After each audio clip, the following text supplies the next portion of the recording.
অপুর সাথে আমার সবচেয়ে বেশি অনেক অনেক অনেক ভুল করেছি, অনেক ভুল চোখের সামনে চলে আসে, কাজটা না করলেই পারতাম। বাজার আমাদেরও যে ছোট ব্যাপারটা কিন্তু না, আমাদেরও বাজার কিন্তু বিরাট বড় বাজার। মেগাস্টার শাকিব খান মানেই আলোচনা, তবে এবারের আলোচনার পারদ আরও কিছুটা ঊর্ধ্বগতিতে।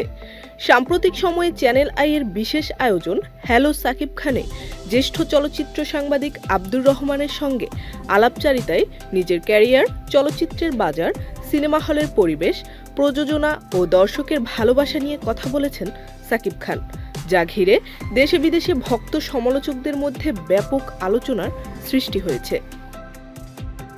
সাক্ষাৎকারে সাকিব জানান, ঈদের বাইরেও তার সিনেমা মুক্তির পরিকল্পনা রয়েছে।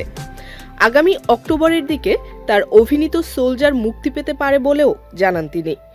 বাংলাদেশের চলচ্চিত্রের বাজার নিয়েও আশাবাদী এই তারকা। তার মতে, দেশের দর্শক ও বাজারের সম্ভাবনা অনেক বড়, তবে দর্শককে প্রেক্ষাগৃহে ফেরাতে ভালো সিনেমার পাশাপাশি হলের পরিবেশ উন্নত করাও জরুরি। তেমন না, আমি ঈদের বাইরে গিয়েও এখন সিনেমা করছি, যেমন নেক্সট সম্ভবত অক্টোবরের দিকে মেবি আমার এই বছরই রিলিজ পাবে একটি ছবি, সোলজার। বাজার আমাদেরও যে ছোট ব্যাপারটা কিন্তু না, আমাদেরও বাজার কিন্তু বিরাট বড় বাজার, আমাদেরও কিন্তু পপুলেশন অনেক, আমাদের অডিয়েন্স কিন্তু প্রচুর। এটাই তো ব্যাপার যে সিনেমা হলটা এখন হচ্ছে আধুনিক সিনেমা হল বানানো প্রয়োজন। যেমন মাল্টিপ্লেক্সগুলো দেখছেন, সবাই সিনেমাটা একটু সুন্দর পরিবেশে, সুন্দর একটা সিনেমা হলে সুন্দরভাবেই দেখতে চায়। পেছনে আবার সরকারের একটা ভালো ভূমিকা রাখা দরকার। দেশের চলচ্চিত্র শিল্পকে সামনে নিয়ে যেতে কিন্তু সরকারের বড় ভূমিকা ছাড়া কিন্তু সম্ভব না। দীর্ঘ ক্যারিয়ারে কয়েকটি সিনেমা প্রযোজনা করলেও বর্তমানে নিয়মিত প্রযোজনায় নেই সাকিব। নতুন প্রযোজকদের জন্য জায়গা তৈরি করতেই এমন সিদ্ধান্ত বলে জানান তিনি। তার মতে, নতুন প্রযোজকরা সফল হলে ইন্ডাস্ট্রিতে আরও সিনেমা নির্মাণের সুযোগ তৈরি হবে। বাট আমার কাছে পরবর্তীতে এসে মনে হয়েছে যে আমার ইন্ডাস্ট্রি এমনিতেই অনেক ছোট হয়ে গেছে সামহাও।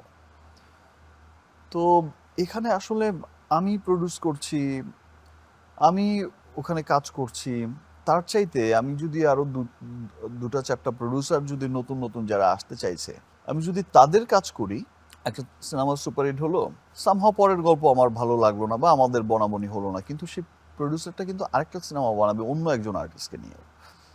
তাহলে ইন্ডাস্ট্রি তো সমৃদ্ধ হচ্ছে, মানুষ কাজ করছে, ভালো কাজ করছে। তো দ্যাটস ওয়াই আমার আসলে প্রডিউস আর করা হয়ে ওঠে না। আমার কাছে মনে হয়েছে যে হ্যাঁ, আমার প্রোডাকশন হাউস আছে, আমি যে কোনো সময় তো করতে পারবোই। প্রায় 3 দশকের ক্যারিয়ারে 2.5 শতাধিক সিনেমায় অভিনয় করেছেন সাকিব।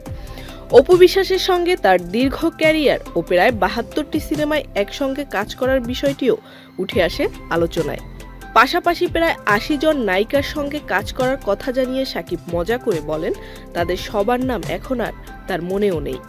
একটা সময় একটা পিরিয়ড আমি করেছি। প্রেফার করেছি, হ্যাঁ। সেটা তার সঙ্গে তো অনেক ছবি, প্রায় 72টা ছবি।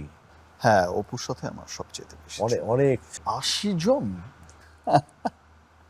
আমি এই ব্যাপারগুলো শুনি আর অবাক হই, কখন করলাম এত কাজ। আমার তো মনে হয় 80-র যে সংখ্যাটা, নায়িকার সংখ্যা, সবার নামও বোধহয় তোমার মনে নাই। একদমই না, অনেকের সাথে তো দেখাও হয় না। দীর্ঘ ক্যারিয়ারের সাফল্যের পাশাপাশি নিজের ভুল আফসোসের কথাও অকপটে বলেছেন এই তারকা। তার ভাষায়, অনেক ভুল করেছি, কিছু সিদ্ধান্ত নিয়ে আফসোস থাকলেও অতীতের চেয়ে দর্শকের ভালোবাসাকেই বড় করে দেখেন তিনি। কঠিন সময়েও এই ভালোবাসাই তাকে নতুন করে কাজের শক্তি দেয়। অনেক ভুল করেছি, অনেক ভুল চোখের সামনে চলে আসে, কাজটা না করলেই পারতাম। অনেক কথাই তো আমার বলার আগেই মানুষ জেনে যায়, আমার বলা পর্যন্ত আর অপেক্ষা করতে হয় না। অনেক সময় পেছন ফিরে তাকিয়ে আফসোস লাগে। শুধু সাকিবের বক্তব্যই নয়, সাক্ষাৎকারের উপস্থাপনাও প্রশংসা কুড়িয়েছে দর্শকদের। নেটিজেনদের অনেকেই বলেছেন, এর আগে সাকিব খানকে এতটা খোলামেলা ও অকপটভাবে প্রশ্নের উত্তর দিতে দেখা যায়নি। তাদের মতে চ্যানেল আইয়ের জ্যেষ্ঠ চলচ্চিত্র সাংবাদিক ও উপস্থাপক আব্দুর রহমান কোনো অপ্রয়োজনীয় প্রশ্ন না করে প্রাসঙ্গিক প্রশ্নের মাধ্যমে সাকিবের কাছ থেকে অকপট উত্তর বের করে এনেছেন। ফলে দুজনের সাবলীল কথোপকথনও দর্শকের কাছে হয়ে উঠেছে বেশ উপভোগ্য। সব মিলিয়ে হ্যালো শাকিব খানে উঠে এসেছে তারকার জীবনের নানা অজানা কথা, ক্যারিয়ারের ভুল আফসোস এবং চলচ্চিত্র নিয়ে তার ভাবনা। তবে সবকিছুর ঊর্ধ্বে শাকিবের কাছে সবচেয়ে বড় প্রাপ্তি দর্শকের ভালোবাসা, আর সেই ভালোবাসাই তাকে আরও ভালো কাজে অনুপ্রেরণা দেয়। Zerin Sumi, channel I.